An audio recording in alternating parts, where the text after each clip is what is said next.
2名越南特工悄悄跟着这位中国军人。军人喝多了，跌跌撞撞地进入密林。很快，军人的身影就被茂密的丛林遮蔽，只传出断断续续的歌声。特工循着歌声跟过去，瞄准时机跳出来，就要把军人擒住，不料却扑了个空。地上只有一个小小的录音机在播放着歌声。他们绝对想不到，一把手枪已经在身后瞄准了他们。持枪的正是那名醉酒军人。2名特工突然明白过来，你就是吴影。怎么，不像吗？其实吴影并不是一个人，而是我国的吴影侦察队。上世纪80年代，在我国对越反击战取得胜利后，在中越边境又发生了长达10年的军事冲突，越军还多次派遣特工袭击破坏我方重要设施。为此，解放军也出动了数支侦察队与越军特工展开对决，而吴影侦察队就是其中的翘楚。队长魏华接到任务，3号地区十分棘手，越军特工多次越过封锁线，对我军进行袭扰，但又总是来无影去无踪，令我军十分头疼。根据情报，越军在山野间修筑了一条隐秘隧道，而吴影侦察队的任务就是找出这一工事并将其捣毁。另一边，越军上校也召集胡陵少校和阮安上尉，命令他们带领一支特工小队前往解放军的一处野战医院营救一名越军俘虏。此人正是隧道的设计师严汉。严汉在前线受伤被俘后，就被送去我军医院接受治疗，但他一直拒绝吐露任何情报。越军曾多次派出特工前去营救，但都被吴影侦察队消灭了。这次又派出2员名将，若营救失败，就将严汉就地处决，以防机密外泄。越军特工以残忍狡诈的战斗作风，曾令美军特种部队吃尽苦头。而本次任务的领队胡陵，更是越军特工的佼佼者。虽然看上去是一名容姿端丽的女子，但执行任务时阴险狠辣，从未有过任何失手。但她还不知道，这次即将面对的吴影侦察队，比之前所有的对手都难缠得多。很快，越军小队乔装打扮，成功混入了野战医院附近的小镇。表面上祥和热闹的集市，实则暗流涌动。一身军装的魏华在街边看书，越军特工已经盯上了他。他们乔装打扮，暗中盯梢。胡陵也扮作樵夫，在远处悄悄观察。但这些伪装早就被经验超群的魏华所洞悉。他佯装成毫无防备的样子，走进一家餐馆。2名特工也跟了进去，继续监视。魏华吃到一半，看见眼前的一对情侣搂搂抱抱，他似乎是触目伤怀，拿出一张自己和女友的合影，惆怅地看了看，就撕成2半，接着便大口喝酒，装成酩酊大醉的样子，将2名特工引到密林。发现中计的特工只得束手就擒，将2人捆好之后，魏华准备回去用车将2人转移，临走还将收音机藏在了附近。但越南特工也是有2把刷子的，其中一人等魏华走后，竟然用头砸破了魏华丢下的酒瓶，用绳结蹭着锋利的碎片，成功破解了束缚。救出队友后，一起逃之夭夭。魏华回来惊讶地发现，之前被绑得结结实实的2人已经不知所踪。不过录音机却捕捉到了2人的对话，其中提到一个神秘的名字——野战。魏华推测，这正是那个隧道的代号。2名特工在山野中一路奔逃，直到精疲力尽才停下。2人都灰头土脸，衣衫褴褛。眼看夜幕降临，他们找到山脚下的一处民居歇脚，不料又中了吴影的圈套。情急之下，一人舍命掩护，另一人则趁机逃离。侦察队员阿毛一路跟踪越军特工，找到了他们的集合地点，却被警觉的胡陵偷袭倒地。行动受挫后，胡陵和阮安不敢再有任何大意，于是就用苦肉计混进了野战医院。正当他们搜寻到严汉的病房时，竟发现魏华早已在里面恭候多时了。这也是侦察队请君入瓮的计策，敌人的行动都在魏华的预料之中。阮安一见，赶紧掏枪，边打边撤。魏华也开枪追了上去。胡陵趁机举枪瞄准了房间内的严汉，紧急关头，护士小芳扑过来推开，和他扭打起来。可一个护士哪里是精英特工的对手？胡陵2、3下就制服了小芳。正要动手时，突然发现埋伏好的侦察队员正纷纷向这里赶来。这时，阮安乘上了一辆越野车赶来接应，胡陵赶紧挟持小芳作为人质，飞快地跳上车逃之夭夭。魏华带队驱车紧追不舍，双方在盘山公路上一边飞驰一边交火。最终借助山体的掩护弃车逃离，并在车内留下炸弹。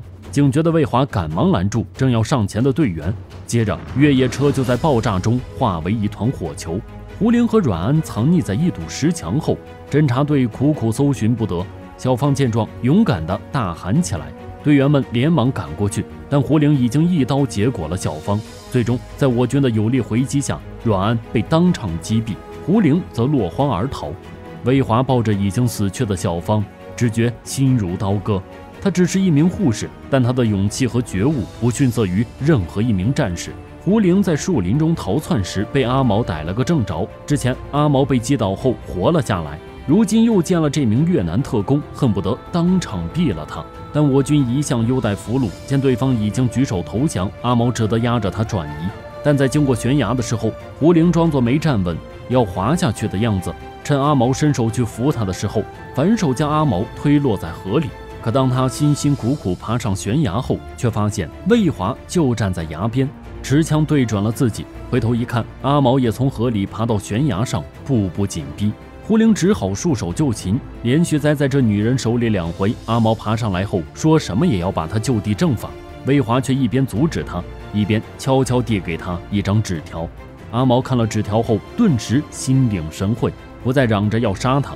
而魏华也开始采用攻心战术。他一针见血地指明，一无所获又被敌人俘虏，就算胡玲能逃回去，也会被越军处决。胡玲假意顺从，却又开始对着魏华暗送秋波。但这招美人计却并不管用。胡玲讥讽解放军假仁假义，魏华义愤填膺地怒斥道：“你大概忘了，当年中国人民那样无私地援助你们，可你们反而跑到中国的国土上，惨不人道地屠杀我们的同志。甚至你们自己的同胞，作为军人，你还有良心吗？”傍晚，经过一片草丛时，越军特工胡玲装作内急，请求魏华让自己去解个手。魏华只好解开了捆住他的绳索。这时，2个埋伏的越军突然对魏华发动袭击，胡玲趁机跑路。解决越军后，魏华举枪瞄准远处的胡玲，却故意射偏。胡玲听到枪声，立马卧倒装死。魏华也大摇大摆地离开了。这一切都是他欲擒故纵的计谋，就是为了让胡玲放下戒心，逃回隧道。如今这一带埋伏着大量侦察队员，全方位监视着胡玲的行踪。不久就探明了隧道入口，而医院中的严汉也对越军的过河拆桥的灭口行径彻底寒心了。他交代了隧道的详细信息，甚至还画出了一张工程结构图。两方的情报核实无误后，上级立即派出武影侦察队前去隧道彻底捣毁。训练有素的队员扮作越军，顺利潜入隧道内部，却见隧道内的守兵都是一副高枕无忧的样子。队员悄无声息地将守兵逐个制服，渐渐接近工事腹地。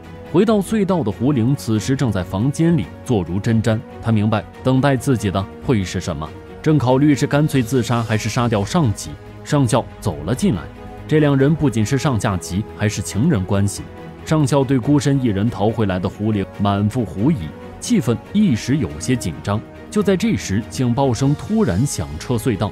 原来侦察队员们在押解俘虏前进的时候，一名俘虏突然触动了墙上的警报。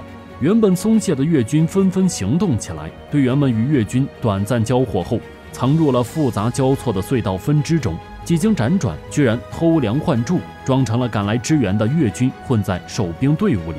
另一边，听到警报的上校勃然大怒，指责胡玲叛变，引来侦察队。2人当场扭打起来，最终胡玲开枪打死了上校。刚准备出门逃走，就被魏华带着几名队员堵了个正着。队员将胡玲带走，魏华则潜入军火库安置了炸药。混入越军的侦察队员此时也从敌后发动突袭，迅速扫平了一切障碍，集体从另一个出口撤离。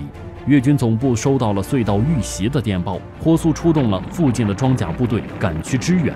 谁料援兵刚一露头，就被我军炮团的猛烈火力轰得灰飞烟灭。隧道这边，在侦察队全员压着俘虏撤到安全距离后，魏华引爆了炸弹。军火库连锁爆炸的巨大威力直接震塌了山体，整条隧道被彻底埋葬。这一危害我军阵地的绝密工事终于不复存在。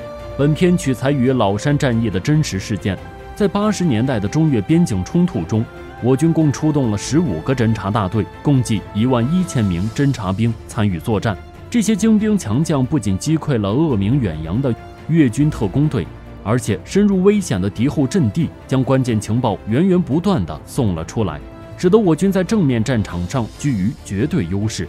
他们的英勇与智谋比电影中还要更胜一筹，他们所面临的危险也远不止片中所描述的程度。我们如今的和平生活离不开战士们的付出和牺牲，感恩和爱国是每一名中华儿女的必修课。